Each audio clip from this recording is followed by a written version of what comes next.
கடலூரில் ஒரே குடும்பத்தைச் சேர்ந்த 3 பேர் கொலை செய்யப்பட்ட வழக்கில் 2 இளைஞர்களை போலீசார் கைது செய்துள்ளனர். தன் தாய் தற்கொலைக்கு சுதன்குமார் காரணமாக இருந்தால் இந்த கொலையை செய்ததாக கைது செய்யப்பட்டவர் பரபரப்பு வாக்குமூலம் அளித்துள்ளார்.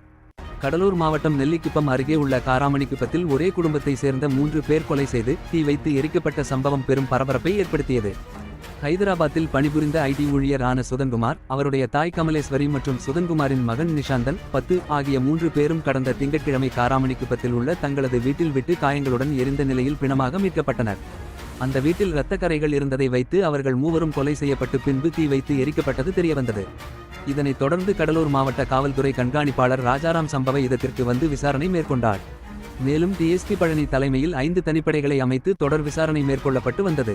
சுதன்குமாருக்கு நெருக்கமானவர்கள், வீட்டின் அக்கம் பக்கத்தினர் என கடந்த 4 நாட்களாக விசாரணை மேற்கொள்ளப்பட்ட நிலையில் அதே தெருவில் வசித்து வரும் சங்கர் ஆனந்த் 21 என்பவரை நேற்று சென்னையில் போலீசார் கைது செய்தனர். இந்த கொலை சம்பவத்தில் ஈடுபட்டபோது சங்கர் ஆனந்தின் கைவிரலில் கத்திப்பட்ட காரணமாக அவரது கைவிரல் துண்டானது. இந்த நிலையில் அவரை நெல்லிக்குப்பம் கொண்டு வந்து விசாரித்த போது அவருடன் சாகுல் ஹமீது என்பவரும் இணைந்து செயல்பட்டது தெரியவந்தது. இவர்களிடம் போலீசார் தொடர்ந்து விசாரணை மேற்கொண்டபோது சங்கர் ஆனந்த் பரபரப்பு வாக்குமூலத்தை அளித்தார். தந்தையை இழந்த நான் தாயுடன் வாழ்ந்து வந்ததாகவும், கடந்த ஜனவரி மாதம் தன்னுடைய தாயார் ரயில் முன் பாய்ந்து தற்கொலை செய்து கொண்டதாகவும் தெரிவித்தார். தற்கொலைக்கு காரணம் சுதன்குமார் தான் என தெரியவந்தது. அதனால் அவரது குடும்பத்தை கொலை செய்ய திட்டமிட்டதாகவும் தெரிவித்துள்ளார்.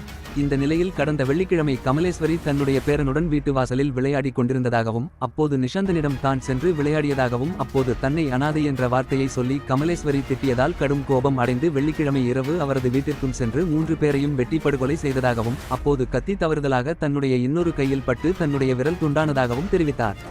மேலும் திங்கட்கிழமை காலை ஷாகுல் ஹமீதுடன் மீண்டும் அந்த வீட்டிற்கு சென்று அங்கு உடல்களை தீ வைத்து கொளுத்தியதாக அவர் தனது வாக்குமூலத்தை தெரிவித்துள்ளார். மேலும் போலீசாரின் தொடர் விசாரணையில் சங்கர் ஆனந்திடமிருந்து நகைகள் மீட்கப்பட்டுள்ளன. இந்த நகைகள் எங்கிருந்து கொள்ளையடிக்கப்பட்டது என்று விவரத்தையும் போலீசார் சேகரித்து வருகின்றனர். ஷாகுல் ஹமீது மற்றும் சங்கர் ஆனந்த இடம் தொடர்ந்து விசாரணை மேற்கொள்ளப்பட்டு வருகிறது.